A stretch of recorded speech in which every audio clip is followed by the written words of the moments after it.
আসসালামু আলাইকুম। লার্নফ্লুয়েন্সি চ্যানেলের পক্ষ থেকে পঞ্চম শ্রেণীর শিক্ষার্থী এবং অভিভাবকদের স্বাগতম ও আমন্ত্রণ জানাচ্ছি আজকের এই টিউটোরিয়ালে। আজকে আমরা আলোচনা করব তোমাদের বাংলা বইয়ের কবি কামিনী রায়ের লেখা সুখ কবিতাটি আজকে আমরা প্রত্যেকটা লাইন পাঠ বিশ্লেষণ করে ব্যাখ্যা করে বুঝে বুঝে পড়ে ফেলবো। একই সাথে এই কবিতার অনুশীলন থেকে তোমাদেরকে যে বহু নির্বাচনী প্রশ্ন এবং সৃজনশীল প্রশ্নগুলি দেওয়া হয়েছে, এই ক্লাসে আমরা সেগুলোরও সমাধান বা উত্তরগুলি করে ফেলবো। তো চলো আলোচনাটি শুরু করা যাক। শুরু করছি পরম করুণাময় মহান আল্লাহ তাআলার নামে। তো দেখো, এই কবিতায় কবি কামিনী রায় বলেছেন যে আমরা সবাই জীবনে সুখী হতে চাই, কিন্তু কিভাবে জীবনে সুখ আসতে পারে, সুখ কবিতায় কবি সে সম্পর্কে তার ধারণা তুলে ধরেছেন। তিনি কিন্তু আরও বলেছেন যে নিজেকে নিয়ে ব্যস্ত থাকার নাম সুখ নয়, বরং অন্যর উপকার ও ত্যাগের মধ্যেই জীবনে প্রকৃত সুখ আছে। তো চলো আমরা প্রত্যেকটা লাইন পাঠ বিশ্লেষণ করে বুঝে বুঝে পড়ে ফেলি। তো দেখো, কবি প্রথমে বলছে নাই কিরে সুখ, নাই কিরে সুখ, এ ধারা কি শুধু বিষাদময়। অর্থাৎ এই লাইন দ্বারা কবি বোঝাচ্ছেন, অনেকে হতাশ হয়ে প্রশ্ন করেন পৃথিবীতে কি কোনো সুখ নেই, এ পৃথিবী কি কেবল দুঃখ আর কষ্টে ভরা।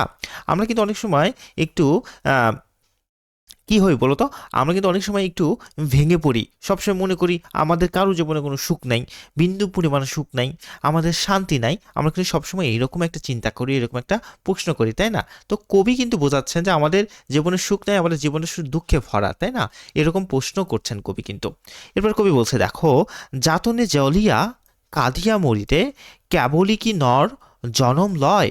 কবি ল্যান্ডারও বোঝাচ্ছে মানুষ কি কেবল যন্ত্রণা সইতে আর কেঁদে কেঁদে জীবন শেষ করতেই পৃথিবীতে জন্ম নিয়েছে। আচ্ছা, তাই না? তো কবি কিন্তু এই লাইনটা এই কথাটি বুঝিয়েছেন। এরপর বলা হচ্ছে দেখো, বল ছিন্ন বিনে, বল উচ্চ স্বরে, না না না মানবের তরে। কবি বলছে যে উচ্চ স্বরে অর্থাৎ উচ্চ স্বরে এবং বলিষ্ঠভাবে ঘোষণা করো যে মানুষের জীবন কেবল দুঃখের জন্য নয়, যে মানুষের জীবনে শুধু দুঃখ নাই, সুখও আছে, তাই না? এরপর কবি বলছে আছে উচ্চ লক্ষ্য সুখ, উচ্চতর না সৃজিলা বিধি কাদাতে নড়ে। কবি ল্যান্ডার বোঝাচ্ছে যে মানুষের জীবনের লক্ষ্য অনেক বড় এবং সুখও অনেক গভীর। ঈশ্বর মানুষকে কেবল কাঁদানোর জন্যই সৃষ্টি করেনি, তাই না? ঈশ্বর মানুষকে শুধু কাঁদানোর জন্যই সৃষ্টি করেননি। এরপর কবি বলছে কার্যক্ষেত্র অর্থাৎ কাজের ক্ষেত্র বা কর্মশালা বা এই পৃথিবী, তাই না?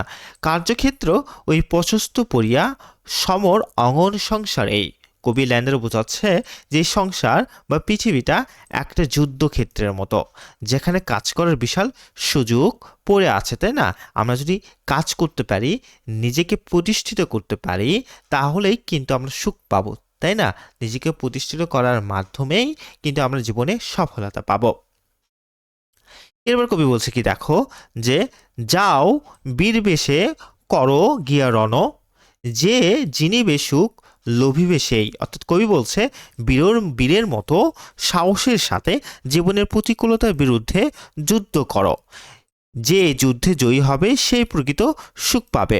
অর্থাৎ কবি এই যে আমাদের জীবনযাত্রায় আমরা যে বেঁচে আছি, আমাদের এই বেঁচে থাকার তাগিদে নিজেকে প্রতিষ্ঠিত করার জন্য কবি বলছে যে কঠোর পরিশ্রম করতে, নিজের লক্ষ্যকে অর্জন করতে, তাহলে কিন্তু সুখ পাওয়া যাবে, তাই না? এরপর কবি বলছে দেখো, পরের কারণে স্বার্থ দিয়া বলি এ জীবন মন সকলই দাও। কবি বলছে অন্যর উপকারের জন্য নিজেকে স্বার্থ ত্যাগ করলে বা করো এবং নিজের জীবন ও মনকে বিলিয়ে দাও। অর্থাৎ কবি পরোপকারের কথা বলছে, অন্যর জন্য ভালো কাজ করার কথা বলছে। এরপর কবি বলছে দেখো, তার মতো সুখ কোথাও কি আছে, আপনার কথা ভুলিয়ে যাও। অর্থাৎ কবি বলছে,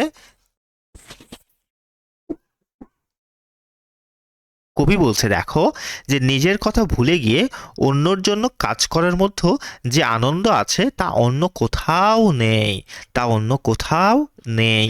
এরপর কবি বলছে পরের কারণে মরণেও সুখ, সুখ সুখ করি কেঁদো না আর। অর্থাৎ কবি বলছে অন্যর জন্য জীবন উৎসর্গ করার মধ্যে শান্তি আছে, তাই কেবল নিজের সুখের জন্য হাহাকার করো না। এরপর কবি বলছে যতই কাঁদিবে যতই ভাবিবে ততই বাড়িবে হৃদয় ভার। অর্থাৎ কবি লাইন দ্বারা বোঝাচ্ছে যে নিজের দুঃখ নিয়ে তুমি যত বেশি কান্নাকাটি বা চিন্তা করবে মনের কষ্ট তত বেশি বাড়বে। এবার কবি বলছে আপনারে লয়ে বিব্রত রহিতে আসে নাই কেহ অবনী পড়ে। অর্থাৎ এই পৃথিবীতে কেউ কেবল নিজের স্বার্থ বা নিজেকে নিয়ে ব্যস্ত থাকার জন্য আসেনি। এরপর সর্বশেষ লাইনে কবি বলছে সকলের তরে সকলে আমরা প্রত্যেকে মোরা পরের তরে। অর্থাৎ কবি বলছে আমরা সবাই একে অপরের পরিপূরক এবং আমাদের প্রত্যেকের কাজ হওয়া উচিত অন্যের কল্যাণ করা। তো এই ছিল তোমাদের এই কবিতার ব্যাখ্যাটি, তাই না?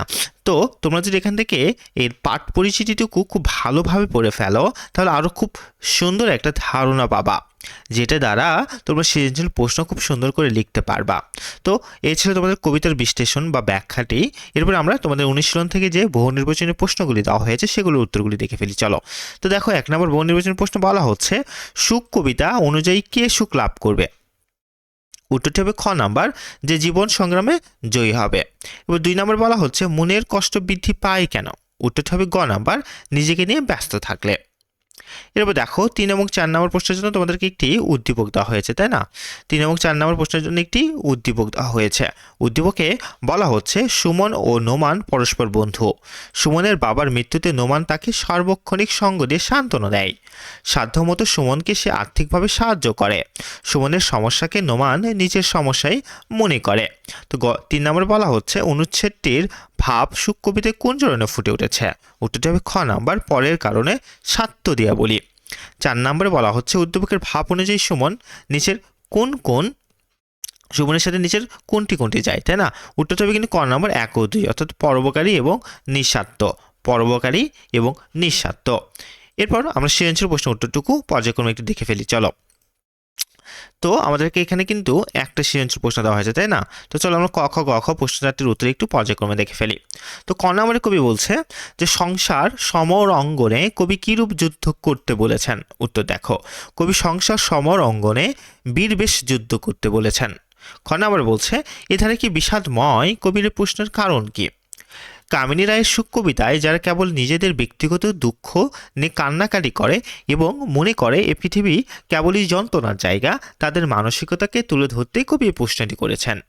প্রকৃতপক্ষে জগৎ বা জীবন কেবল বিষাদ বা দুঃখের জন্য সৃষ্টি হয়নি। যারা আত্মকেন্দ্রিক এবং শুধু নিজের অভাব বা বেদনা নিয়ে ব্যস্ত থাকে, পৃথিবী কেবল তাদের কাছেই নিরানন্দ মনে হয়।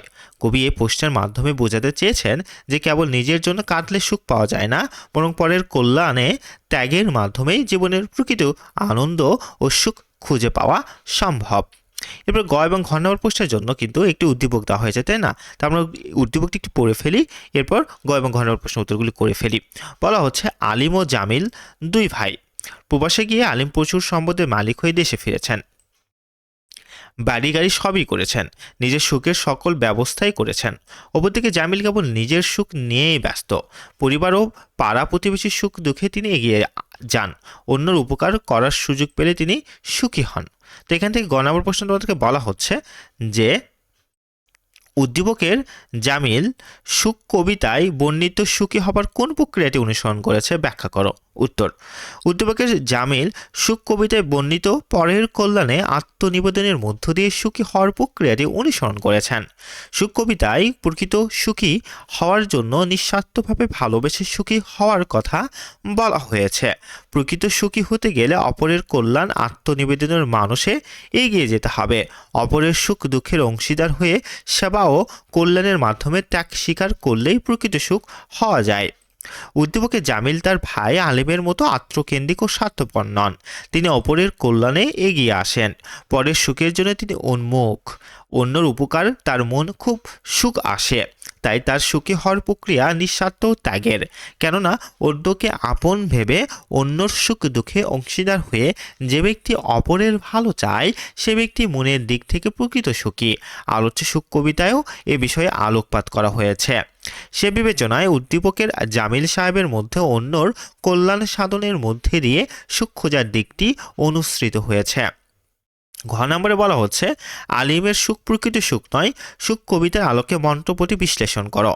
স্বার্থপরতা এবং আত্মকেন্দ্রিক মনোভাবের জন্য উদ্দীপকের আলিম প্রকৃত সুখ লাভ করতে পারেনি। কামিনী রায় সুখ কবিতায় আত্মকেন্দ্রিক স্বার্থপর লোক যে প্রকৃত সুখী হতে পারে না সে প্রসঙ্গে বলা হয়েছে।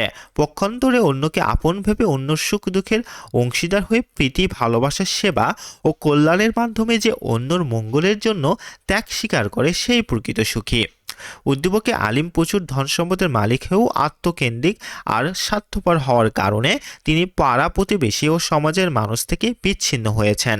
আর সমাজ থেকে বিচ্ছিন্ন মানুষ অঢেল সম্পত্তির মালিক হলেও প্রকৃতপক্ষে সুখী নয়। সুখ কবিতায় বলা হয়েছে অপরের কল্যাণেই সুখ নিহত। উদ্দীপকের আলিমের মাঝে ব্যক্তি সুখ প্রদান হয়ে উঠেছে, এজন্য আলিম প্রকৃতপক্ষে সুখী নন। সুতরাং সুখ কবিতার আলোকে প্রশ্নোক্ত মন্তব্যটি সঠিক। তো এই ছিল তোমাদের এখান থেকে প্রশ্নের উত্তরগুলি। আমরা কিন্তু পর্যায়ক্রমে তোমাদের প্রত্যেকটা কবিতা থেকে প্রত্যেকটা লাইন ব্যাখ্যা করে বুঝে বুঝে পড়বো এবং অনুশীলনী সমাধানগুলো করে ফেলবো। ভিডিওটি ভালো লেগে থাকলে লাইক দেবে এবং অবশ্যই লার্ন ফ্লুয়েন্সি চ্যানেলটিকে সাবস্ক্রাইব করবে। ভালো থেকো, সুস্থ থেকো। আসসালামু আলাইকুম।